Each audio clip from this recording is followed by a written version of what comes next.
Namaskar. Next example is, if y is equal to x plus tan x, then prove that cos square x y double dash minus 2y plus 2x is equal to 0. So here y double dash double derivative आहे, तो म्हणजे double derivative पर्यंत आपल्याला काढायचं आणि त्यानंतर जे statement येईल ते ह्या पद्धतीने ऍडजस्ट करायचं. सो फर्स्ट डेरिव्हेटिव्ह घेऊया. सिंपल दिसतंय x plus tan x आहे.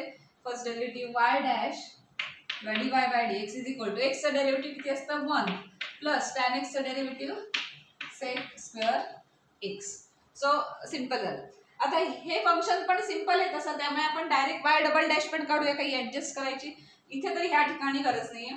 So y double dash is equal to, because ह्याच्यात y डबल डॅश दिसतंय त्यामुळे तिथपर्यंत आपल्याला डेरिव्हेटिव्ह घ्यायचे.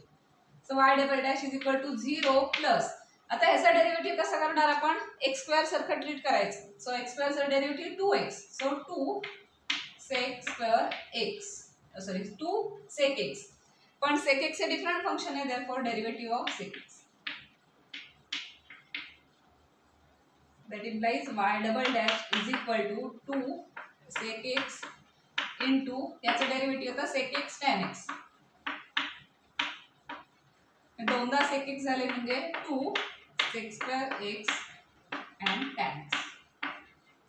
सो y डबल डॅश हे इतकं आहे. आता आपल्याला काय सांगितलंय की हे अशा पद्धतीने दिसलं पाहिजे. खरं तर आपला y डबल डॅश काढून झालंय आणि इथपर्यंतच येणार आहे, पण आता थोडी ऍडजस्टमेंट करावी लागेल कारण स्टेटमेंट तसं दिसलं पाहिजे. y डबल डॅश तर cos स्क्वेअर वगैरे दिसायला पाहिजे. sec म्हणजे काय असतं 1 अपॉन cos आहे आणि tan म्हणजे काय असतं sin अपॉन cos. सो आपण ते थोडंसं इथे आणणार आहोत. त्याच्यानंतर आता त्यातलं काय काय ठेवायचं आणि कशासाठी आयडेंटिटीज वापरायच्या ते आपण बघूया. इथे सेक म्हणजे आपण कॉस, त्याचं कन्व्हर्जन कॉस मध्ये करू शकतो. काय काय लागतंय आता ते स्टेटमेंट बघायचं आणि त्याप्रमाणे ऍडजस्ट करायचं. cos square x into y double dash असं लागतंय. सो हे सगळं मल्टिप्लिकेशन मध्ये, तर ह्याचं आपण 1 अपॉन cos स्क्वेअर लिहिलं तर हे इकडे येऊन याला मल्टिप्लिकेशन मध्ये करू शकतो, म्हणजे ती पहिली टर्म येईल. आता पुढचं -2y आणि +2x कसं ऍडजस्ट करायचं ते थोडं बघूया.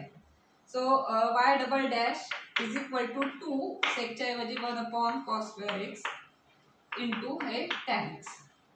आता हे 2 tan x इथेच ठेवूया, cos स्क्वेअर इकडे नेऊया, therefore cos square x y double dash is equal to 2 tan x. आता बऱ्यापैकी तसं दिसायला लागलंय. cos square x y double dash is equal to 2 tan x, पण अजून फायनल स्टेटमेंट आलेलं नाहीये तिथे. तर त्यासाठी काय करावं लागेल, 2 tan x आहे.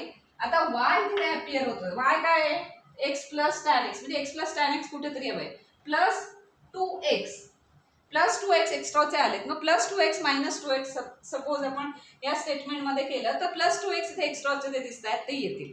मायनस 2x चं काय होतं, याच्यात कसे ऍब्सॉर्ब होत आहेत वगैरे ते आपण इथे बघूया.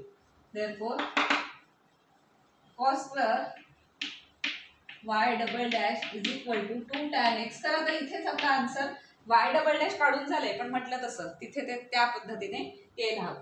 प्लस 2x दिसतंय ते एक्स्ट्रा आणूया, पण मायनस 2x पण करावं लागेल. So plus 2x minus 2x आपल्याला करावं लागेल. आता त्यापैकी काय असणार आहे, त्या 2 ह्या दोन टर्म्स आपण एकत्र इथे घेतल्या तर काय होणार आहे की 2 जर कॉमन घेतला तर tan x प्लस x असं ब्रॅकेट मध्ये येईल आणि मग त्याच्या ऐवजी आपण इथे y लिहू शकतो, म्हणजे जे स्टेटमेंट दिले ते आता हळूहळू ऍडजस्ट होणार आहे.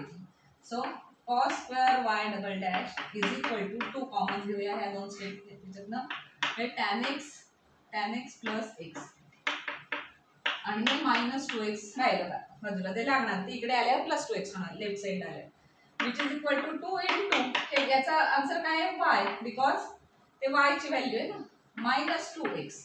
पण हे cos स्क्वेअर आता आले आपल्याला जे स्टेटमेंट हवंय ते आलेलं आहे, फक्त या दोन्ही इकडे लेफ्ट साइडला आणल्या की झालं. That implies cos square y double dash minus 2y आणि हे plus 2x is equal to 0 आणि हेन्स प्रूव्ड, कारण आपलं जे स्टेटमेंट हवंय ते इथे आलेलं आहे. So y double dash actually आपल्याला इथेच मिळालं होतं आन्सर त्याचं. हे थोडं पुढची ऍडजस्टमेंट आपण हे स्टेटमेंट आणण्यासाठी केली.